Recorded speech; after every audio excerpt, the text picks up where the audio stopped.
లడ్డూ వివాదంపై సుప్రీంకోర్టు ప్రత్యేక సిట్ వేసిన టీడీపీ విష ప్రచారాన్ని ఆపడం లేదని మాజీ మంత్రి కన్నబాబు ఫైర్ అయ్యారు. కూటమి ప్రభుత్వాన్ని చంద్రబాబు తీరును కడిగి పారేశారు.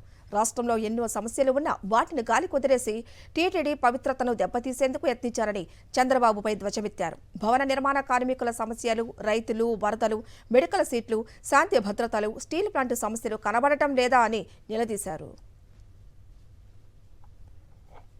సిబిఐ డైరెక్టరు ఆధ్వర్యంలో ఒక స్వాతంత్ర విచారణ వ్యవస్థని సుప్రీంకోర్టు నియమించింది.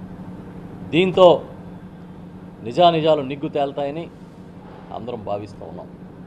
అయినా సరే తెలుగుదేశం పార్టీ, చంద్రబాబు నాయుడు గారు, వారితో కలిసి ప్రయాణం చేస్తున్న వాళ్ళు ఈ దుష్ప్రచారాన్ని విడిచిపెట్టట్లేదు.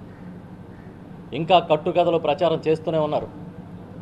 ఎంత దుర్మార్గమైన అబద్ధాలు ప్రచారం చేస్తున్నారంటే, జగన్మోహన్ రెడ్డి గారిని కించపరుస్తున్నాము, జగన్మోహన్ రెడ్డి గారిని తగ్గిస్తున్నాము అనుకుంటూ ఈ రాష్ట్రంలో కాదు దేశంలోని, అదే ప్రపంచవ్యాప్తంగా పవిత్రంగా కొలిచే వెంకటేశ్వర స్వామి ఖ్యాతిని, విశిష్టతని తగ్గిస్తున్నామని ఆలోచన వాళ్ళకి ఎందుకు లేదో అర్థం కావడం లేదు.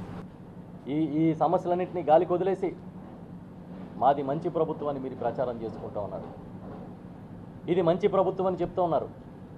ఇది మంచి ప్రభుత్వం అని మీరు కాదు చెప్పాల్సింది, ప్రజలు చెప్పాలి. మనకు మనం బాజాలు వాయించుకుంటే అది నిజమని నమ్మే రోజులు పోయినాయి. ఇది మంచి ప్రభుత్వమా, ముంచే ప్రభుత్వమా ప్రజలకి అర్థమవుతూ ఉంది. మీరు విస్మరించిన ప్రజా సమస్యల్ని ఒక ప్రతిపక్ష పార్టీగా వైఎస్ఆర్ పార్టీ విస్మరించదనే విషయాన్ని కూడా ఈ సందర్భంగా నేను చెప్తా ఉన్నాను. ఎందుకంటే మీరు పట్టించుకోక, మేము పట్టించుకోకపోతే ఈ రాష్ట్ర ప్రజలకి అన్యాయం చేసిన వాళ్ళు అవుతాం. 30,000 40,000 పెట్టి ఒక ట్రక్కు కొనుక్కునే పరిస్థితి. కళ్ళ ముందు విశాఖ ఉక్కుని ప్రైవేటు పరం చేయడానికి చాలా శరవేగంగా అడుగులు పడుతూ ఉన్నాయి. 4,000 మంది కార్మికుల్ని తొలగించారని ఆందోళన జరుగుతూ ఉన్నాయి. మాటల్లో, ప్రకటనలో తప్ప కార్యాచరణలో దాన్ని కాపాడే కార్యక్రమం జరగడం లేదు. ఆ విశాఖ ఉక్కుని కాపాడేందుకు ఒక్క చర్య కూడా ముందుకు తీసుకోలేదు. దాని గురించి మాట్లాడడం లేదు.